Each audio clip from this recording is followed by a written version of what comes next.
Vegetable oil requires certification for year-round and for Pesach, not because the vegetables have any concerns of their own, but because the equipment that they're made on could potentially be used for things that are not kosher or are not kosher for Pesach. An exception to that rule is extra virgin olive oil, which is produced without any heat, and as a result, it would not have any concerns of the equipment that it's made of. And therefore, the CRC recommends, as do many other hashgachas, that you can use it for year-round and for Pesach, even if it has no special certification, assuming that it's truly extra virgin olive oil. Now, from time to time, people raise concerns about this, and they say they've heard all kinds of things about how these are extra virgin olive oil is adulterated, and I just want to respond or comment on those concerns. Those concerns begin with a report that came out from the University of California at Davis, UCD, in July 2010. They were reported by a person named Tom Mueller, who reported about how there's adulteration and there's all kinds of issues with all kinds of things that are not correct in the olive oil industry. We've seen that study.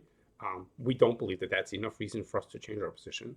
And there's a couple of reasons for that. Of course, a simple reason is that there is government oversight, there's industry oversight to make sure people don't adulterate or put things into the olive oil that's not the way it's supposed to be.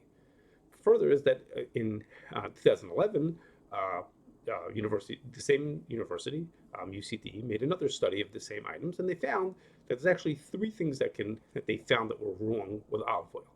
The first is the reason it's sold as extra virgin, but it's really oxidized from heat and age, and it doesn't have the properties that people are expecting from extra virgin olive oil.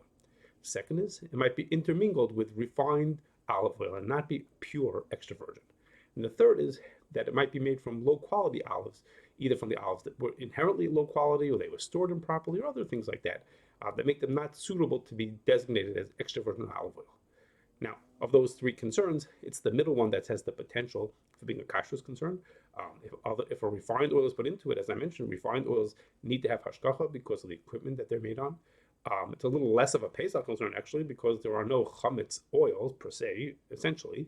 There are kitnias oil, that's a small concern, but there aren't many concerns. And even they who did these studies found that second concern, that other oils are mixed in, is a very small part of the problems they were finding in oils. Most of the problems they were finding were oils that were truly extra virgin olive oil, but they weren't the quality that people were expecting when they buy that kind of oil. Afterwards, someone brought suit on the olive oil industry based on the findings of UCD, and the suit was thrown out because they could never replicate even the findings that University of California had when they did this research. And then, in addition, there's a trade organization called the North American Olive Oil Association, NAOA, and they said that when they looked into it, they found the adulterations with other oils is very rare. The people who are doing the adulteration are the smallest players in the market, people with less than 2% of the full market share for this product. And the testing that they were doing, the testing that UCD did to come to this conclusion was actually tests that the rest of the world, the International Olive Council, rejects. They also use other sensory tests that are done by people who were very biased. That is to say, they had an interest in promoting their own oil rather than the imported oil.